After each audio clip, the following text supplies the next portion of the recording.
Hello, I'm Jill Zima-Borski. I am a 27-year reporter in the Florida Keys, and I'm here with Stephanie Russo today. She's an attorney who happens to live in Key Largo and in a neighborhood that has become a bit notorious called Twin Lakes, and it is at mile marker 102.5 Bayside.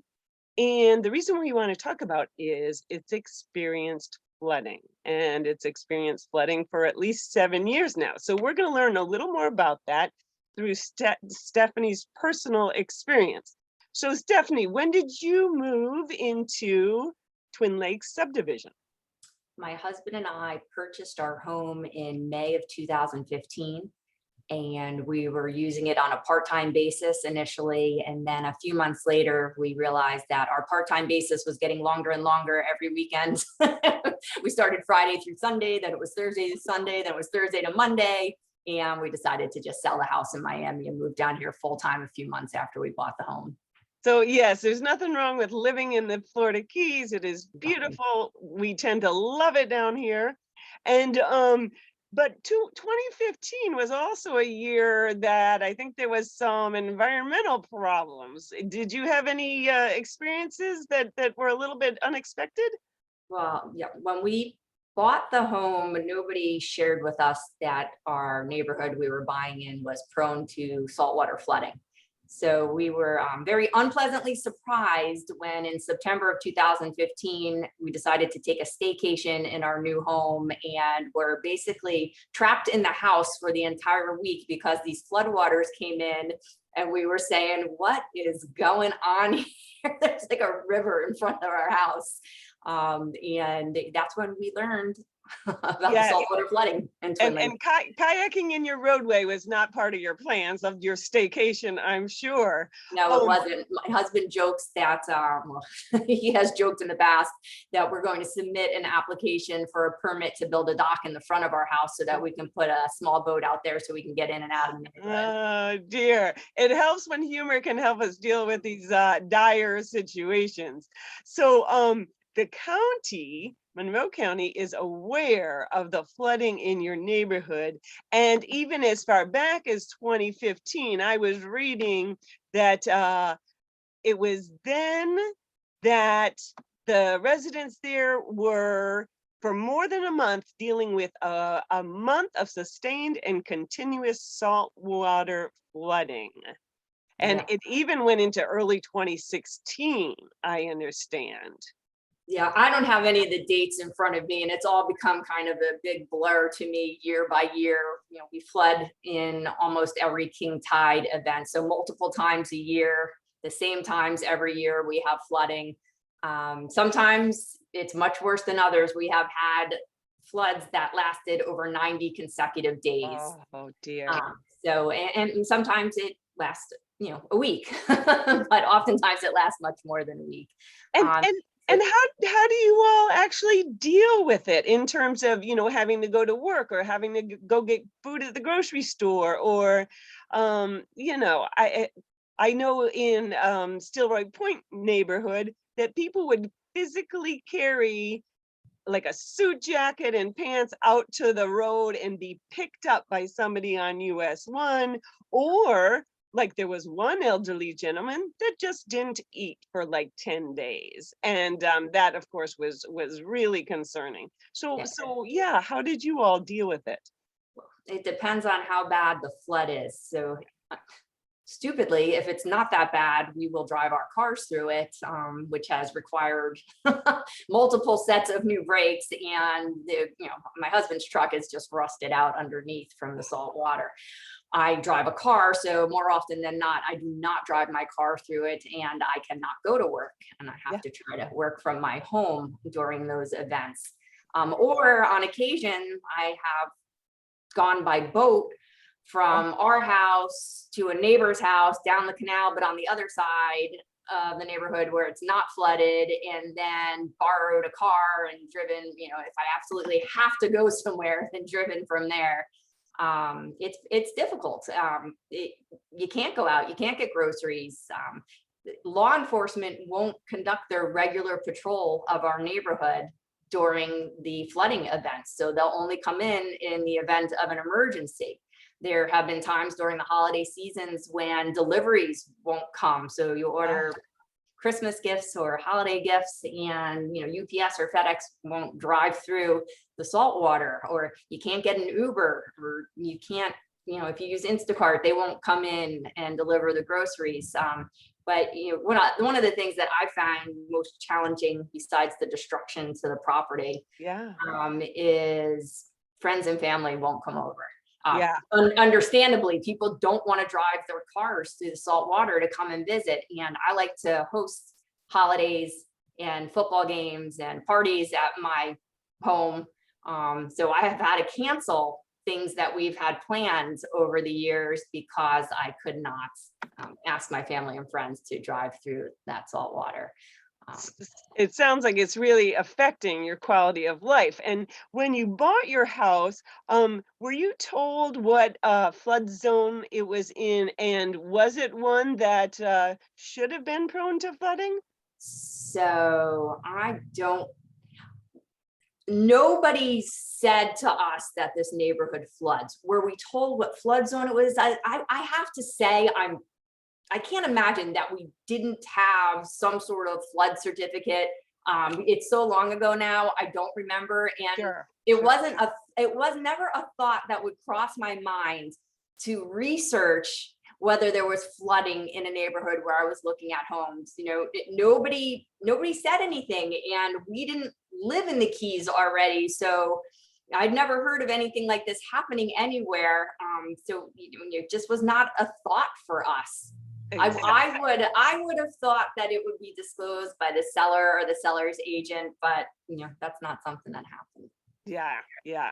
And now you all at least have gotten some good news, because the county was on it with its resiliency officer and their roads expert. And I understand that not only were state funds sought, but also federal funds. And I've got a note here that that the the feds came through because it was a quote shovel ready project, which means ready to be let out for bid. And I understand that in 2017 the county commissioners received an engineering report with recommendations for a design. But even still, it's 2022, 5 years after that report, and here we are still worried about what's going to happen to help the people in that neighborhood. And but the design included elevation of roads of 5 inches. I don't know if that got changed in between 2017 and now. And then is there also some like stormwater drainage? What do you know about the project?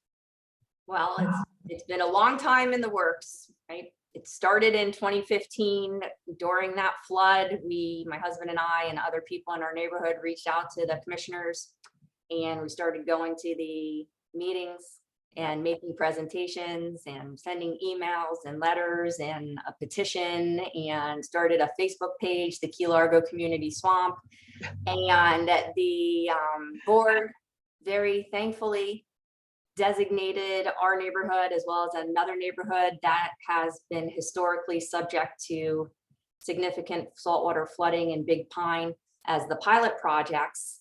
And so there was the engineer engaged quite some time ago, and there have been multiple engineer reports, but I don't know if the design has changed with the changes in the tidal predictions. Okay. But I know that generally the plan is to elevate the road in the areas that need elevation, and to install drainage Yes. and a pump system to Okay. collect Yes. the water.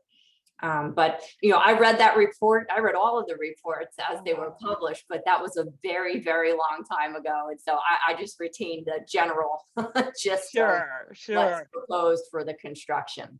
And I guess they got $5.4 million from the federal government this year, but the total project cost was 7.8 million. And again, right, that may have increased, but allegedly, a request to the state also may be, received in the future, a request for My point. understanding, Jill, is that the state approved the grant first and then the federal earmark grant was approved. Good deal. Okay. So But none of the money has been received in hand yet, I don't believe. yes, yes. Again, patience is called for, huh? And how many people live in Twin Lakes? Do you mean full-time residents? Or maybe even we should go by households. About how many I households? want to say there are 110 or so properties in Yep. Twin Lakes, but I could be wrong about that. That's just a number that's sticking in my head. I don't know if that's accurate. Sure, sure, sure, sure. And so, it's interesting that because it's a pilot project, the county is looking for solutions that could be replicated throughout the Keys. And like you mentioned, there was money received by the Big Pine Key neighborhood, which happens to be what, about 70 miles south of your neighborhood. And so it's this flooding is happening throughout the Keys, and it's certainly why the county is looking for solutions. Now, what do your neighbors and you think about the attention that is being paid? Is it going to be sufficient?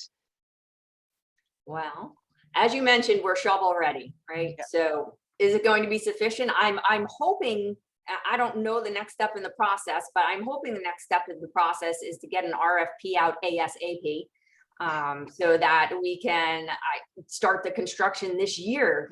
Would be ideal. I don't know how long construction is projected to take, but I think it's it's not going to be a fast construction. So the sooner we get the RFP out, to me, the better. We are, obviously wish that the project would have been completed and constructed much more quickly than this process that's been going on since 2015. But we're just really thankful to the county, the commissioners, the staff, including Judy Clark and Rhonda Haig, and all their hard work, and to Representative Carlos Jimenez, who was a proponent of the requested federal earmark funding for the money for the project, and to Governor DeSantis and his team for recognizing the need to move forward with a pilot project like this, to be able to use the results and learn from it to help design future projects, which are going to need to be done, not just in the Keys, but across other, coastal areas of Florida. I think the county is a pioneer in this area, and I just hope we move forward quickly. Thank you. And I just want to point out that RFP, of course, is request for proposals, and that's how these county governments operate in terms of searching for the best qualified firms to do the work. And yeah, I think they are eager to get going too, because of course, as Rhonda Haig pointed out, we're a canary in a coal mine, and other communities across the state of Florida and beyond will experience the same things we're experiencing here in the Florida Keys. And to the degree that we can implement solutions that work and can be replicated, that's a worthy goal. But of course, it costs millions of dollars. And is there anything else you would like to add? I appreciate you thanking, the various people that made it happen.